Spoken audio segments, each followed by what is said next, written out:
pour tes péchés. Sois béni, Père. Le sang que je déverse pour pardonner tes péchés. T'apporte le salut et la vie éternelle. Et imagine,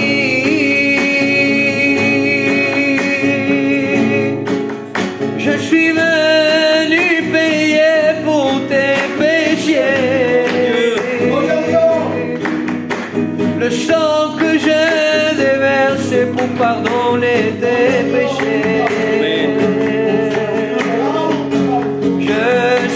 La porte du ciel. Ahora puedo comprender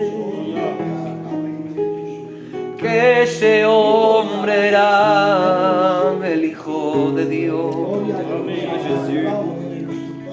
el Salvador de la humanidad, el Cordero de Dios. Aleluya. Ha dado su vida para los hombres.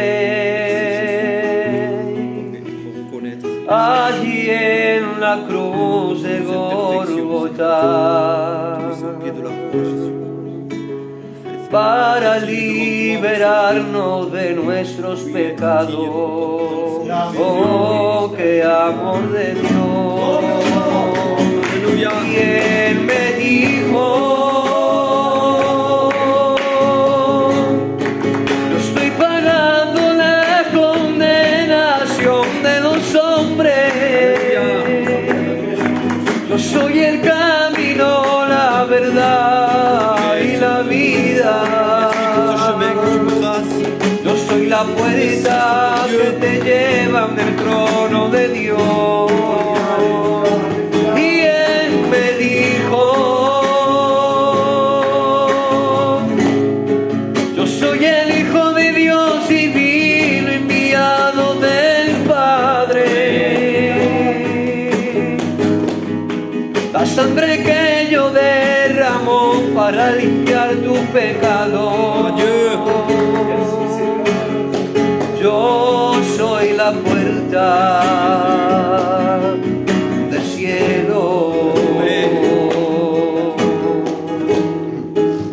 Gracias por tu amor inmenso.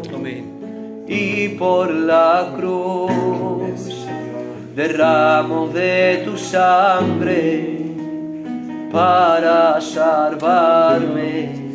No soy yo más que yo vivo, porque tú vives en mí. Soy nueva criatura y ahora soy muy feliz.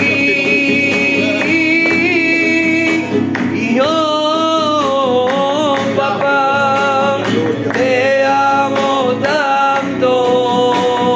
Oh, papá, gracias por tu amor. Oh, papá, te amo tanto. Oh, papá, gracias por tu amor. Quiero decirte aún más, Señor. Oh, papá, te amo tanto. Oh, papá, gracias por tu amor. Nada yo soy, nada yo soy sin ti, mi Señor. Alléluia. Alléluia. Sois béni, Père. Te amo, Dios. Gloire au Seigneur, amen. Amen. Ah, vous m'entendez bien, ça va? Amen. Gloire à Dieu. Bonjour à tous, je suis très heureux ce matin d'être avec vous pour annoncer la parole de Dieu. Et vous savez, c'est tellement important le conseil du Seigneur. Une prédication sauve une âme. Amen. Amen. Le message de la parole de Dieu annoncée restaure une âme.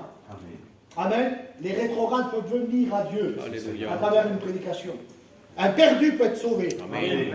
Amen. Un faible peut être réconforté. Alléluia. Amen. Et ce matin, nous sommes face à cette parole de Dieu. Et je bénis le Seigneur parce que ce n'est pas avec des capacités humaines, non pas avec un savoir, une connaissance biblique, que nous prenons, je peux dire, le message de Dieu. Et moi-même ça fait peut-être 40 ans que je prêche l'évangile, à peu près. Et Dieu le sait que dans mon cœur, il y a toujours un tremblement dans ma vie. Chaque fois que la parole de Dieu, je dois la prêcher. Alléluia. Il y a toujours une crainte dans mon cœur. Parce que j'ai peur de me tromper. J'ai peur de dire des choses qui viennent de moi. Ce n'est pas de Dieu. J'ai peur d'annoncer une connaissance au lieu du message de Dieu. Vous comprenez? Un pain, quand vous allez chercher un pain à la boulangerie, si vous faites comme moi je choisis mes pains. Je vais au meilleur boulanger qu'il y a du coin. Et je suis capable de faire 3-4 km si le pain ne me convient pas.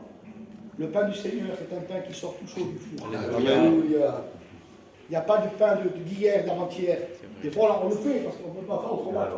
Mais le pain qui sort tous les jours à travers le message de Dieu, c'est un pain qui est tout neuf, qui sort du four, prêt à être mangé. On prie Seigneur ensemble. Amen. Seigneur, merci pour la parole de Dieu qui va être annoncée. Merci pour le message, Seigneur, que tu vas déposer dans les cœurs.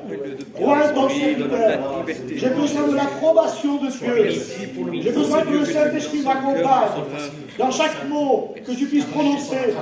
Que ces paroles que je puisse prononcer, Seigneur, puissent venir du ciel. Merci, Père. À toi soit la gloire.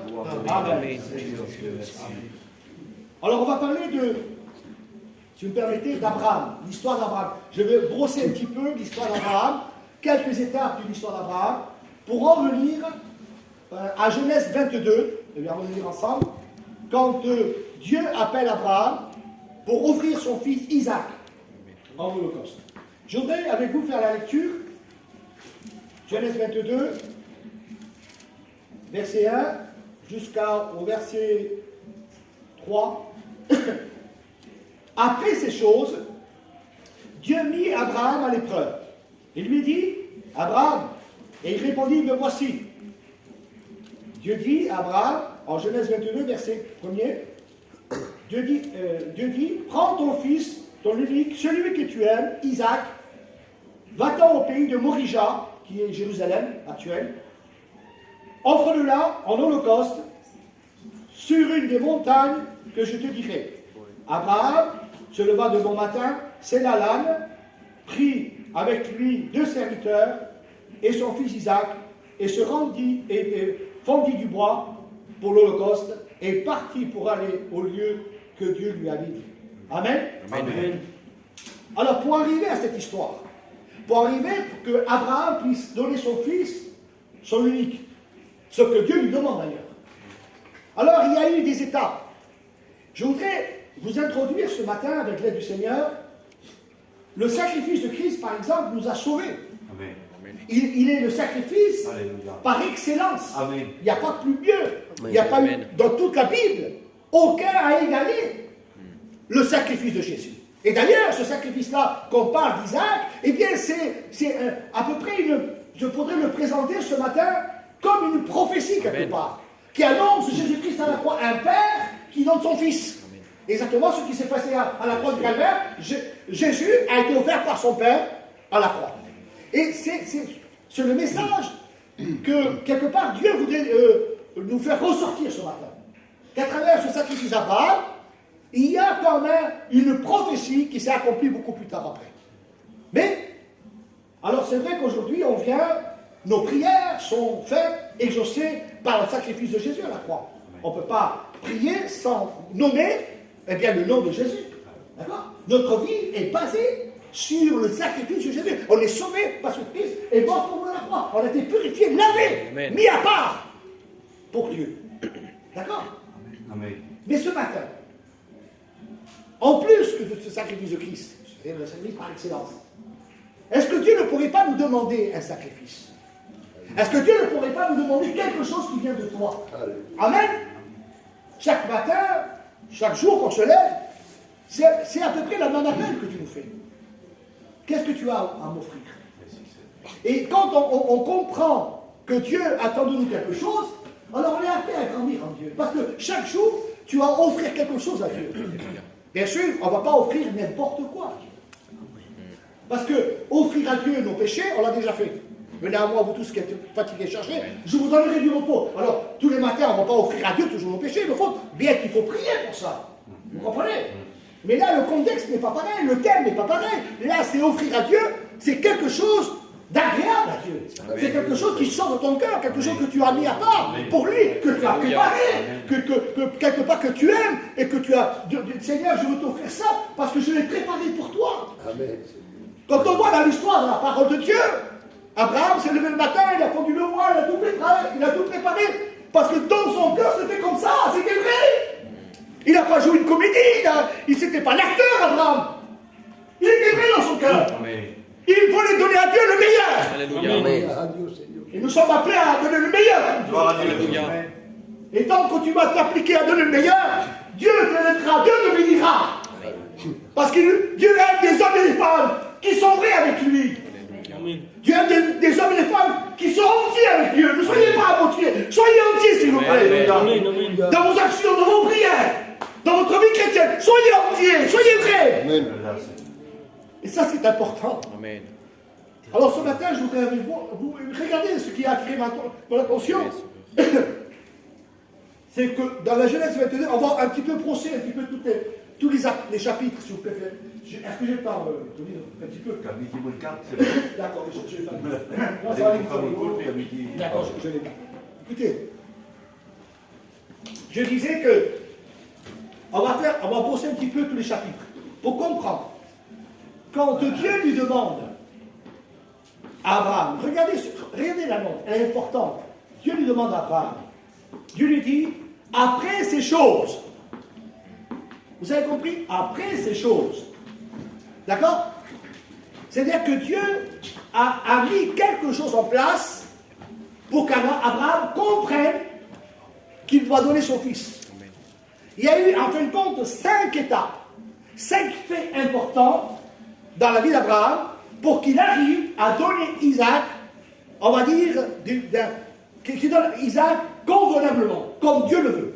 Alors c'était après ces choses. Il y a eu une préparation, parce qu'Abraham n'était pas prêt. Si cette demande, elle aurait été faite, Genèse 13, Genèse 14, Genèse 15, on va le voir ensemble, Abraham aurait refusé de donner Isaac. Il n'était pas prêt. Mais il dit la Bible, après ces choses, 5 étapes. D'accord? On va le voir ensemble. Et surtout, vous avez vu la réponse d'Abraham? On ne fait pas attention, mais c'est important. Abraham lui parle, Dieu lui parle, et qu'est-ce qu'il dit Abraham? Me voici. Voilà. Il est prêt. Me voici, Seigneur. Voilà, je suis là. Voilà l'homme que tu as construit, Seigneur. Voilà l'homme que tu as voulu. Voilà tout ce que je suis devenu. Me voici. Amen. Me voici, Seigneur. Mira, tu as qui? Que se lui, Seigneur. Amen. Et quand il y a ça, eh bien, vous savez, dans la parole de Dieu, il n'y a pas beaucoup d'hommes qui ont dit me voici. Il y a quelques hommes qui ont dit ça. Ils étaient prêts à accomplir une mission, à accomplir un travail pour Dieu, à accomplir un appel pour Dieu. Ils ont dit me voici. Eh bien, il n'y en a pas beaucoup. Par exemple, on voit Moïse, Exode 3, verset 4, je n'ai pas le temps de vous expliquer le contexte. On voit Samuel, 1 Samuel 3, verset 4. On voit Ésaïe, pareil, me voici. Ésaïe 6 et verset 8. Ils ont dit me voici. Pour une mission, pour un travail pour Dieu. Amen. Alors regardons ensemble, et c'est vrai que ce que Dieu lui demande à Abraham, c'est beaucoup. Hein. C'est son fils. Un fils qu'il a attendu pendant 25 ans. Une promesse faite dans Genèse 12, verset 1er. 25 ans. Et il a attendu. Et il pourrait se poser la question, Abraham, Seigneur, j'ai attendu 25 ans mon fils, et maintenant tu me le demandes. Eh bien, à travers cette histoire, à travers cette promesse, eh bien, il y a la première étape que je voudrais avec vous, c'est l'appel de Dieu pour Abraham. Parce que à travers Isaac, il y a toute une promesse qui concerne même l'Église. Si on va regarder, je n'aurai pas le temps, peut-être la prochaine fois que peut-être Tony m'inviterait, je vous expliquerai réellement la promesse d'Abraham donnée sur plutôt la bénédiction d'Abraham donnée sur 7 promesses. Ça touche la nation d'Israël, ça touche les nations entières, parce qu'il dit que toutes les nations de la terre seront bénies en toi. Ça touche l'Église. Toutes ces promesses-là sont en Abraham. Amen. Alors regardez là, le plus important, c'est que dans cet appel de Dieu, regardez quand Dieu lui dit, eh bien, vous savez, on ne peut pas donner quelque chose qu'on n'a pas reçu. Je ne peux pas donner quelque chose. D'ailleurs, c'est Jean qui va dire ça. Jean dit dans Jean 3, verset 25, il dit ainsi, Jean dit, un homme ne peut recevoir que, tout simplement, que ce qu'il a reçu du ciel. Et quand il dit, Jean dit, et quand il dit ces choses, il ne peut pas recevoir, c'est-à-dire qu'il ne peut pas donner. On a besoin de recevoir pour donner. Amen. Et ce qu'on reçoit vient du ciel. Si on reçoit quelque chose d'un homme, on ne peut pas le transmettre aux autres. Il faut le recevoir du ciel pour donner. Amen. Et regardez la première étape. Alors pour venir à Genèse 22, on est obligé de passer d'abord à Genèse 12, verset 1. Alors c'est l'appel. Premier point, c'est l'appel de Dieu pour Abraham. L'Éternel dit à Abraham, va-t'en de ton pays, de ta patrie, de la maison de ton père, pour un pays que je te montrerai. Vous lirez le verset 2, si vous voulez. Ça concerne la promesse en 7 étapes. C'est les 7 promesses dans le verset 2. Mais je n'aurai pas le temps ce matin de l'expliquer. Mais pour vous dire simplement que l'appel, Dieu lui fait l'appel à Abraham, il lui dit de quitter son pays, sa patrie, sa maison de son père. D'accord? Pour un pays que je montrerai. Eh bien, il n'y a pas de véritable appel. Je ne parle pas de l'appel du ministère, bien qu'on peut l'inclure là-dedans. Mais je ne parle pas de cet appel-là ce matin, je m'adresse aux chrétiens. Je vous dis que vous avez reçu l'appel. L'appel au salut. Amen. Pour être sauvé. Amen. D'accord? On a reçu un appel pour un travail bien défini. Pour une mission bien définie qui peut durer quelques mois, ou quelques semaines, voire peut-être des années. On a reçu l'appel, tous on a reçu l'appel. Il y a une fois, il y a quelqu'un qui disait dans l'église, à Réunion, il y a quelques mois, le frère me disait, moi tous les jours, je prie à 7 heures. Le soir. C'est son appel. C'était son appel. Maintenant, le Seigneur, ce frère-là, il est le Seigneur. Mais il priait tous les jours à 7 heures du soir. Il avait son appel. C'est-à-dire que nous sommes tous, on a tous reçu un appel. Mais dans cet appel, c'est facile de dire que j'ai reçu l'appel. C'est facile. Mais regardez, qu'est-ce qui se passe? Pour Abraham, il reçoit l'appel, mais il y a derrière une condition. Il y a derrière un renoncement. Ce renoncement se fait en 3 parties. On va le voir. Amen. Il dit, quitte ton pays. Pays, c'est quoi? Une terre, un territoire. C'est ça le pays. Un territoire, une terre. Et pour nous, les chrétiens, quand on a été sauvés, on a quitté un territoire, on a quitté une terre qui s'appelle le monde. Parce que même si on vit dans le monde, on ne fait plus partie du monde. Amen. Amen. Alors, non, ce n'est pas notre territoire. Notre territoire, c'est le ciel. Amen. Amen. Eh bien, regardez, c'est vrai que... eh bien, je vais parler aussi, je dis comme ça. On a quitté même le territoire de Satan.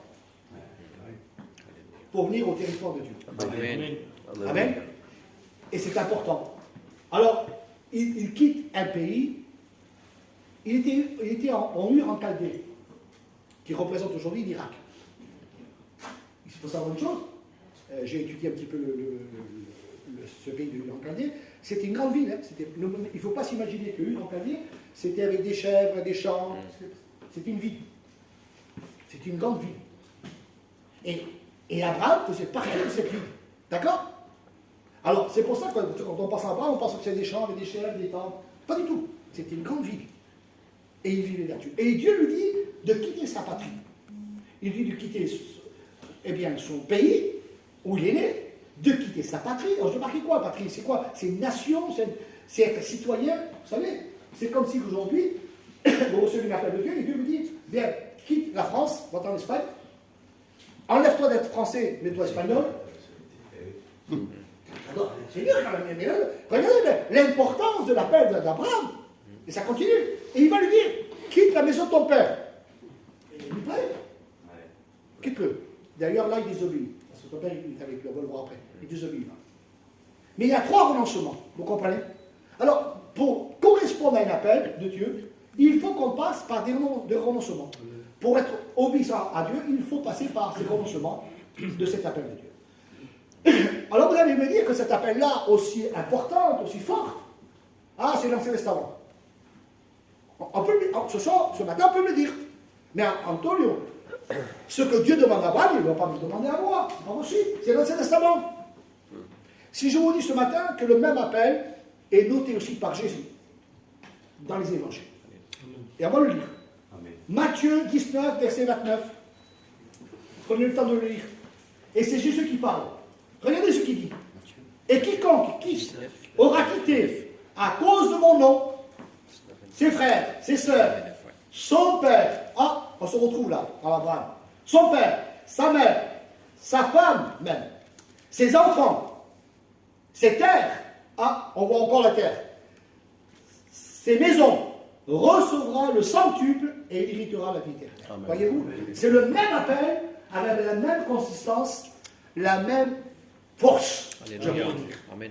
Alors ça ne concerne pas que Abraham, ça nous concerne à nous ce matin. D'accord? Notez-le si vous voulez, Matthieu 19, verset 29, il est parlé de cet appel-là, fait à tous les chrétiens, à tous les serviteurs de Dieu, à tous les enfants de Dieu, à l'Église. Alors bien sûr, qui quitter sa femme, Dieu ne va pas dire de quitter ta femme, on l'a compris. Dieu ne demande pas de quitter les enfants, on l'a compris, on n'est pas bête. Mais qu'est-ce qu'il y a alors? C'est parce que, au détriment de ta femme, tu dois faire la volonté de Dieu. Amen. Au détriment de tes enfants, tu dois faire la volonté de Dieu. Au détriment de ta famille, tu dois faire la volonté de Dieu. Vous savez, je vous dis une chose, c'est mon expérience, elle vaut ce qu'elle vaut. Quand il y a eu le Covid, vous me rappelez, ça fait 5 ans que je suis chargé, enfin, je m'occupe du Portugal il y a à peu près plus de 5 ans aujourd'hui. Et je fais des voyages, à peu près tous les mois, je repars encore en Afrique. Eh bien, vous voyez qu'est-ce qui se passe quand il y a eu le Covid? Mon père me rongeait pour pas y aller. Tout le monde, ah, il y a eu le Covid et tout. Il me rongeait. Et plusieurs fois, eh bien, je suis parti. Et mon père, il me téléphonait tous les jours. C'est pour vous dire. D'ailleurs, une fois, je suis venu en ayant le Covid. J'ai attrapé le Covid d'abord. Ah, c'est sûr, comment ça? J'avais attrapé le Covid. C'est pour vous dire que, des fois, on doit être même à l'encontre de nos familles pour faire la volonté de Dieu. Amen. On est à l'encontre de nos enfants pour faire la volonté de Dieu. Et c'est normal. C'est pas normal que aujourd'hui, vous avez un appel pour Dieu, pour travailler pour le Seigneur, et que tout va bien à la maison. Va mourir. Ah non, les enfants vivent. C'est pas vrai. Les enfants vont pas parler avec toi. C'est pas vrai.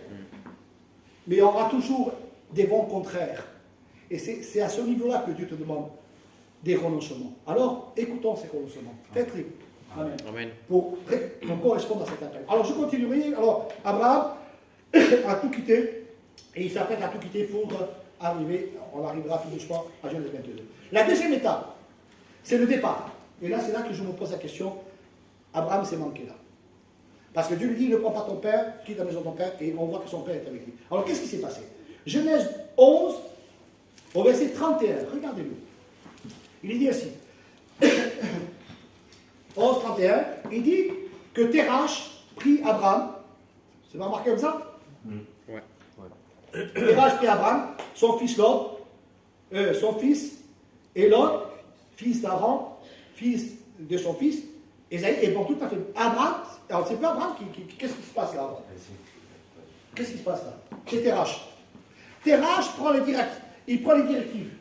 Alors, qu'est-ce qui s'est passé? Je pense, c'est ça, que Abraham a parlé à son père, que Dieu lui a paru. Parce que, écoutez, dans Genèse 12, il dit que Dieu lui parle. Mais en réalité, Dieu lui a paru. Et pourquoi on le sait? Parce que cela est marqué dans Acte 7, verset 2, si je me rappelle. C'est Étienne qui témoigne de ça. Il dit que Dieu de gloire a apparu à Abraham. C'est-à-dire que ce n'est pas simplement qu'une parole audible qu'il a entendue. C'est que Abraham a vu Dieu. Ben, une manifestation de Dieu, c'est peut-être l'ange éternel, je ne sais pas. Mais en fin de compte, il y a eu une apparition qui s'est faite. Ce n'est pas simplement qu'une voix audible. Il y a une apparition qui s'est faite. Et c'est pour ça que c'est très important. Abraham n'était pas dans le flou, il était certain que Dieu lui avait parlé. Vous comprenez ça? C'était certain que Dieu lui avait parlé. Et il savait. Alors, Terach, quand Abraham raconte ça à Terach, il n'a pas reçu la vision, lui. Il n'a pas reçu le message de Dieu. C'est Abraham. Alors, qu'est-ce qu'il fait, Abraham? Comme un bon fils, il va témoigner à son père de ce qu'il a vu. Et là, il commet une erreur. Parce qu'il laisse que son père Terach prend le convoi. Et qu'est-ce qui se passe? Si vous regardez l'histoire, elle est formidable. Alors, oui, regardez, c'est ici. D'accord? Canaan, c'est là. Terach prend le convoi et il s'en va en Chara. il fait ça. À l'opposé de la direction de Canaan. À l'opposé. Et là-bas, il perd 10 ans. C'est-à-dire qu'Abraham met de côté cette vision qu'il a reçue, cet appel qu'il a reçu, pendant 10 ans. Écoutez, ça va plus fort. Pendant 10 ans, ils sont là-bas. Vous allez dire, c'est curieux. Tout fonctionne. Ils sont dignes, ils ont du bétail, du serviteur. Tout est multiplié. Ils auraient pu dire, mais Abraham, on est bien là. Dieu est avec nous. Dieu est avec nous, on est bénis. Les serviteurs du bétail, tout ce qu'ils faisaient, ils étaient bénis. Mais ils n'étaient pas dans la volonté de Dieu. 10 ans. Terach, il est là. Et il conduit Abraham dans une mauvaise direction. Pendant 10 ans, il y a un qui se passe. Il semblerait même qu'Abraham a oublié l'appel de Dieu. Qu'est-ce que Dieu va faire? Il va faire mourir Terach. Et Terach meurt, c'est assez vieux quand même, il meurt à l'âge de 250 ans.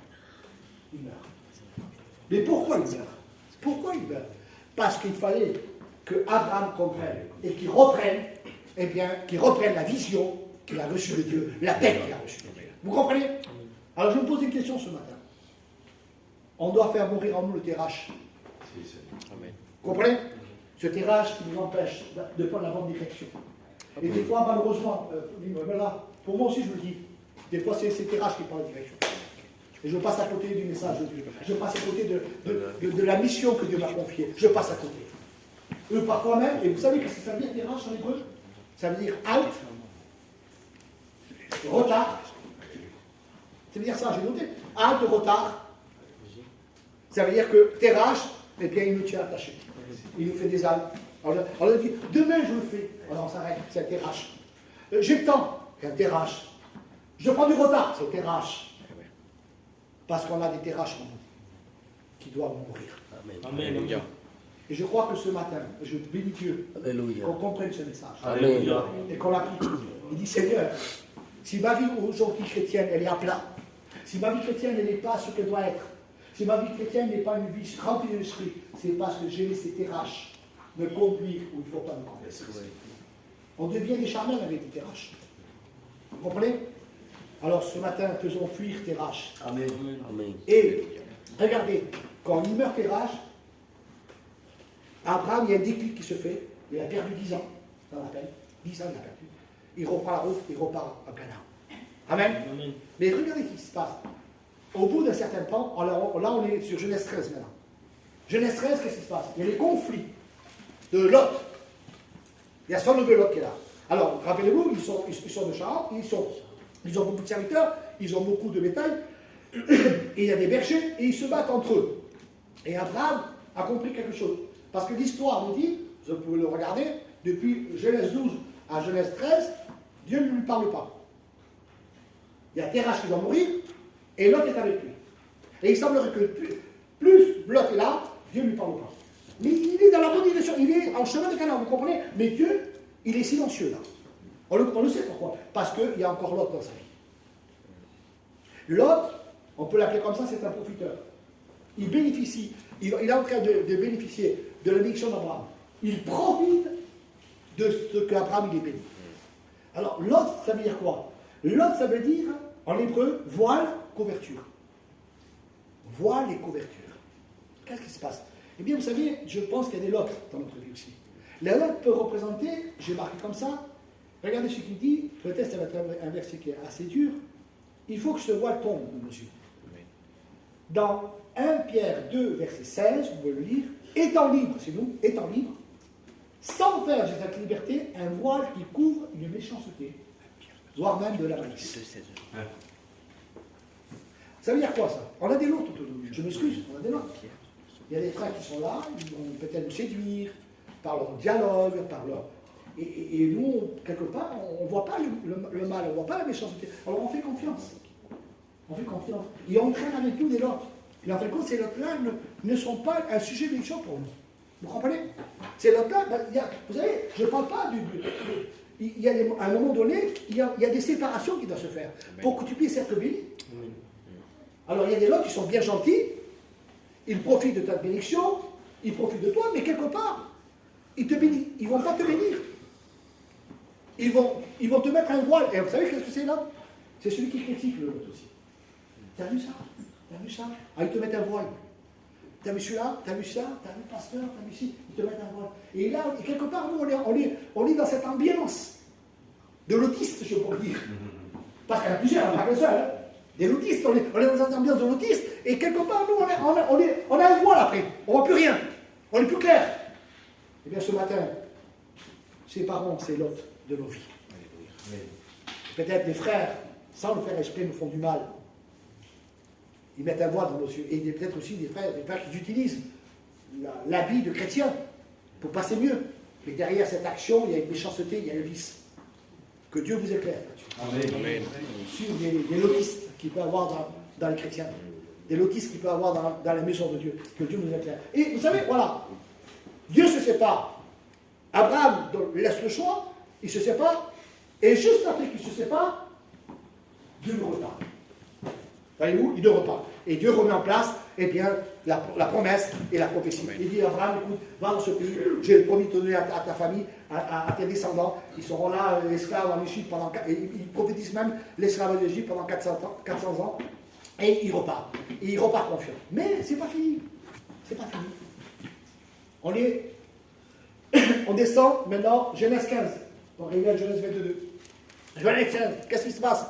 Encore une étape importante pour Abraham, pour qu'il puisse comprendre plus tard et donner son fils. Alors, il y a quelque chose de très, très, très important. Dans la Genèse 15, du verset 9 à 10, pour le lire, Abraham, Dieu est en train de mettre une alliance avec Abraham. Il va établir une alliance importante.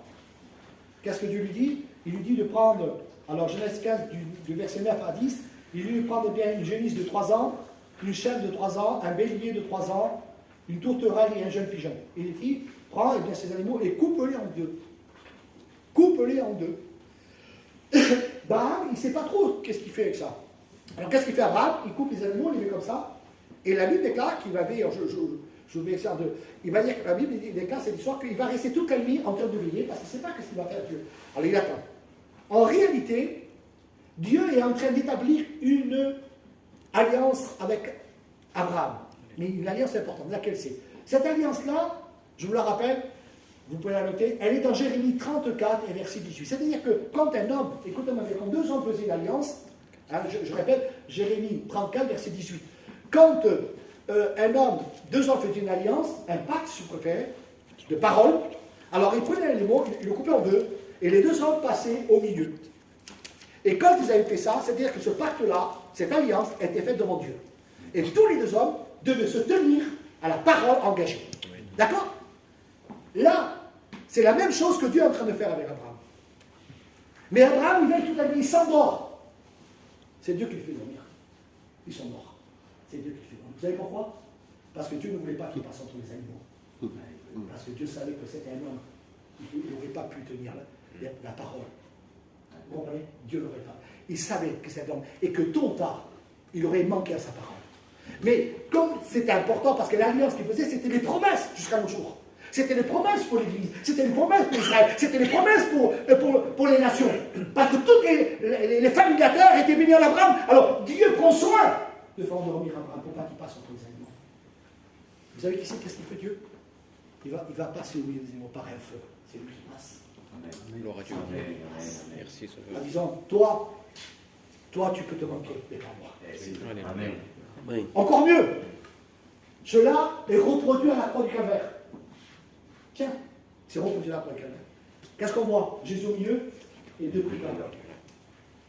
Encore le pacte là, pour tous les hommes, est accompli à la croix du Calvaire. Et c'est Dieu qui est au milieu. Alors voyez-vous, cette alliance, il n'a pas compris Abraham. Mais elle a une importance capitale, primordiale, je pourrais dire même, parce que c'était l'accomplissement d'une promesse accomplie pour tous les siècles.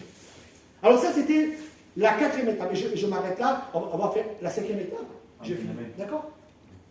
Alors on arrive maintenant, Genèse 21. Alors vous avez vu toutes les étapes là?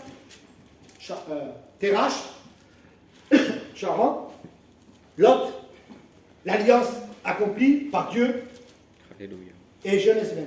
Il n'est pas prêt encore. est-ce que Dieu aurait pu demander Isaac là? Il ne peut pas. Pourquoi? Parce que dans Genèse 21, il est parlé d'Ismaël, son premier-né. Et oui. Alors si Dieu aurait demandé à Abraham, donne-moi ton fils, peut-être, Abraham aurait présenté Ismaël, son premier, et pas Isaac. Mais la promesse, elle n'est pas faite pour Ismaël, elle est faite pour Isaac. Amen. Amen. Alors c'est pour ça que Dieu, il se passe une histoire formidable, vous la connaissez. Ce que la femme d'Abraham, vous savez, les femmes, vous écoutez des fois. La femme d'Abraham va voir Abraham. Il lui dit, écoute, Abraham, chasse bien Ismaël et la servante Agar. Chasse-la. Et la Bible est claire que cette parole déplut Abraham. Il dit non. Il n'était pas d'accord avec sa femme. Il a fallu que Dieu intervienne. Il lui dit, Abraham, ce que ta femme te demande, elle a raison, fais-le. Alors Abraham, il est à contre-cœur, il est obligé de faire ces choses, de prendre l'enfant, Ismaël, de prendre Agar, et de les mettre dans le désert, de les lâcher dans le désert. Mais il commet une erreur encore. Quelle erreur? Il leur donne, Abraham va donner un petit peu de l'eau et du pain. Parce qu'en fin de compte, il ne voulait pas que l'enfant meure. Vous savez, des fois on nourrit des choses qu'on n'a pas nourrir. C'est vrai, c'est vrai. Si ce matin Dieu te dit de te débarrasser d'Ismaël, qui est dans ton cœur, eh bien, prends soin de bien le faire. Et surtout, même un petit peu de l'eau, un petit peu de vin. Tu nourris ta chair.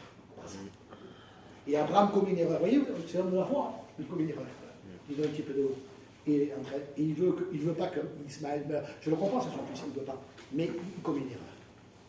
Et vous savez, j'ai représenté aussi Ismaël. C'est pas lui qui doit être promis sur l'autel. C'est pas l'offrande que Abraham attendait réellement. Parce qu'Ismaël, vous savez ce que c'est? Ça veut dire, en hébreu, ça veut dire Dieu. Dieu entend. Ismaël, en hébreu, ça veut dire ça. Et aujourd'hui, malheureusement, c'est le constat que je fais, je ne sais pas si ici il y en a, mais où j'en suis, il y a beaucoup de chrétiens aujourd'hui. Ah, moi j'ai un cœur. Comme si que Dieu n'est pas en direct avec lui là. Dieu m'a dit, j'ai un cœur, Dieu m'a dit, Dieu m'a parlé, j'ai un cœur. Alors, si Dieu t'a un cœur, et pourquoi il ne m'a pas mis à moi, c'est le de Dieu? Si tu as un cœur quelque chose, et pourquoi le Dieu ne m'a pas reçu? Alors c'est un Dieu qui est un peu spécial. Hein? Et aujourd'hui, j'ai un cœur, il faut pleurer qu'il faut ouvrir les portes comme ça. Ah, il a un cœur en fait. Il a un cœur, ma soeur. Il faut dire Amen. Non, la vie des pères, ne mettez pas esprit, ne mettez pas foi à tout esprit. C'est toi qui dis ça. Ben, si une soeur a un cœur, c'est bien.